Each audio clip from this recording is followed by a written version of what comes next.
Ladies and gentlemen, boys and girls. Ladies and gentlemen, boys and girls, is something that folks don't really understand any longer. It's some kind of social amnesia.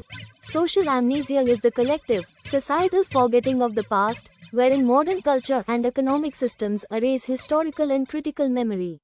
Some kind of social amnesia possibly at play. It's just that Mr. Rogers, like if you have an issue with this, dig him up. He said a boy is born a boy and a girl is born a girl. And testosterone, estrogen prove this, especially with those that want to assume a trans identity, because you get injected with the opposing force, right? Right. However, ladies and gentlemen, you have boxes to check off as well. Whereas women believe that a lady can use vulgarities, but don't want to pistols at dawn like a gentleman would.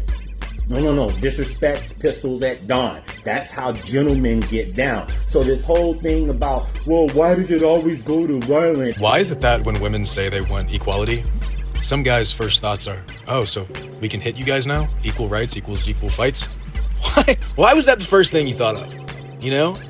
Like, maybe that's the truth by the definition of what I'm saying, but like, that should not have been the first thing that came to mind. You sound kind of ignorant because we're designed differently. The whole Jackass and Magic Mike franchises exist to appease to the different sects of humans that have different type of interests. And furthermore, we find it interesting that since all this gender equality, gender neutrality rah-rah's been on deck, they've had to resort to tricking little girls into being interested into STEM.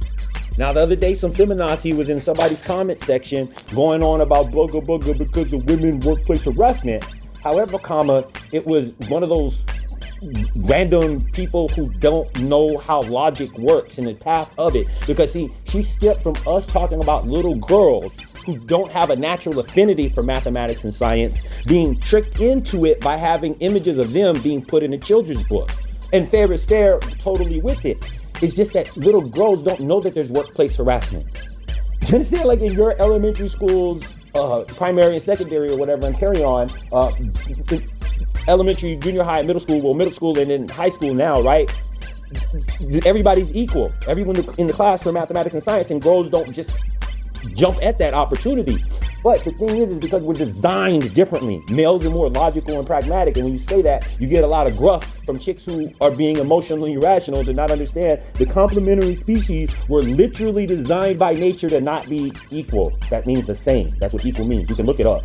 In conclusion, we've never been on a work site full of males and a man use a vulgarity, tell a sexual story, fantasy, or real, nor a lewd joke, and then end up in HR. Never amongst men. But if there's a female present, all of a sudden, REX